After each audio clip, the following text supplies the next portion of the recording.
Welcome Pisces, thank you for joining me for your monthly forecast for May for the Sun or the Ascendant. If you've yet to subscribe to my channel, I'd be grateful if you did now. This month begins with Venus, the planet of love but also of attraction, in a marvellous location for you to improve your financial resources.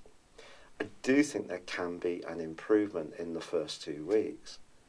But equally, what's going to trigger developments for you more than anything else this month is using your mind, which can be so quicksilver and also blessed by the more electric energies of Uranus. Uranus is now in the sign of Taurus, where it's been since the 7th of March. It had 5.5 months there last year, but forged a very tricky right angle to Mars, so you didn't get the best of it in 2018. But now, having relocated in Taurus for the next 7 years, and the Sun being in this location as May begins, and a new moon in Taurus on the 4th, this gives you a great opportunity to increase your mental activity, your interaction with others, your enthusiasm for your ideas can really be infectious. It is true that your ruling planet of Jupiter is in retrograde in the most visible part of your situation, suggesting that when it comes to your work and career and goals and ambitions, you need to keep your feet very much on the ground. That doesn't mean to say you can't still be hopeful. It just means for all of us, when Jupiter is in retrograde, we have to be a little bit more introspective in terms of the more philosophical influences of this sign, the spiritual dimension, rather than the material dimension. So the work you're doing to build contacts up or to build your profile, as long as it's done in a sincere way, it is ultimately going to help you from the 11th of August once Jupiter goes forwards. However, this month also sees Saturn and Pluto continuing their very close alliance in your sector of your future hopes and wishes and also your friendships. It's possible since 2008 there have been some big changes in this area. Some people who used to be very important to you may have actually naturally passed out of your everyday world.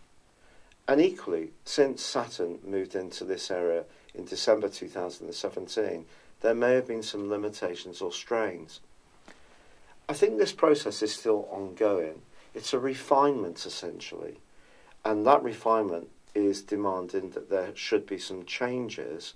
But these changes will ultimately be good to you, even if at times it feels that some of them are being thrust upon you rather than you actively seeking them. But this month, Pluto is in opposition with the North Node. The North Node is a part or a point in your situation of opportunity. It's known as the point of destiny, in fact.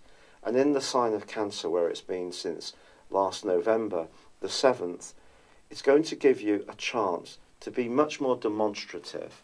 And its opposition to Pluto just suggests in order to really achieve your dreams, you may actually have to take your any fears or concerns in your hands and be bolder, braver, and perhaps even more risk-taking than perhaps always you're quite ready to be. But Pluto is a very compulsive influence, and this opposition with the North Node could see you held back by people who may want to have some kind of dominance over you, or by people who are almost pushing you too hard. Really, at the end of the day, it has to be you who's moderating the speed in which you're changing. But there are improvements to be had around your social situation. And from the 7th of this month, when Mercury moves into the sign of Taurus and then instantly connects with Uranus itself, you're going to be buzzing.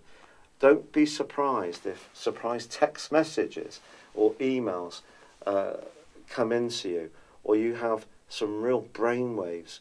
You may find it a little bit difficult to sleep in week 2, to be honest, but that's because you're going to be generating such wonderful ideas.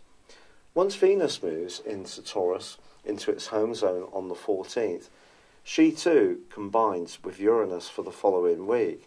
And that could lead to a flirty exchange, which could actually end up totally delighting you.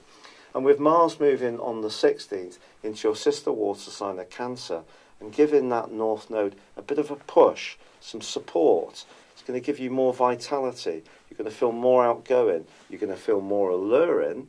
And if you are looking for a relationship, I definitely think through to the end of June, Mars's transit through Cancer can be an exciting process for you. But equally, right through to the end of the month, Mars is itself forging a fine link to Uranus. And Uranus is basically saying to you, rip up the rule book, Pisces. Think completely fresh about your belief systems, about the people you can connect with, about how you can connect with them. The more open-minded you can be, the more opportunities will absolutely pour into your situation. If, however, you resist change, which is possible, especially with the South Node being encamped alongside Pluto and very close to Saturn, if you resist change because it feels scary, then you could miss the chance to really transform your situation. Now, on the 18th, there is a full moon. And whatever ideas that you're having could be challenged by the full moon in Scorpio, especially if someone doesn't quite like the direction of travel that you're going in, or you are actually thinking of travelling to somewhere completely different, and maybe even spontaneously in the second half of this month. But one thing it won't be, or won't create, is a sense of dullness. I think there's going to be a lot of electrifying nervous energy, which is certainly going to keep you stimulated. It is true that Mercury and the Sun move on the 21st into a more reflective, slowed down, calmer part of your situation, which is more to do with finding the foundations, making sure security's right, be it emotional, physical. You could find yourself moving, renovating, working from home in the last 10 days of this month, especially when Mercury goes into an opposition with Jupiter as the month comes to a close. But this is dissected in a T-square by dreamy Neptune, your other ruler. It's important, whatever you're trying to do at home or professionally, right at the end of this month, that you are very factual and as clear thinking as possible, because Neptune can distort, and it has been having a profound impact on you since 2012. Your identity, or being conscious of your identity, may have been quite an elusive thing at times, because you have been evolving at such a rate, especially with Pluto moving through your sector of highest hopes. Your idealism then has had to also keep up with the fact that your physical being is changing. Some of the things linked to your past are being very gently eased out of your life, but it may feel at times as if you can't really find a foothold in the ground, which is a rather disconcerting feeling. But I think mainly this month is going to be so positive for you. So the T-square that occurs could just be another shot of some of the energy that you had been experiencing over the previous 6 months or so, where things have been evolving and structures have been at times being washed away. But as ever in life, it's all about patterns, and that's never more true of astrology. So if things go, it's preparing the way for things to come. And that's the way you need to be thinking about things. And that's why the new ideas, the brightness, the freshness, the sparkliness, the extra vitality that's absolutely cascading into your situation this month is so wonderful. So if you do have to take a bit of a breather in the last 10 days, just see that as a great opportunity to catch your breath, but also see just how far you've come.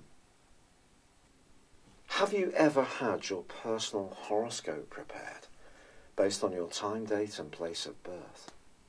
If not, the information within this will go way beyond your zodiac sign.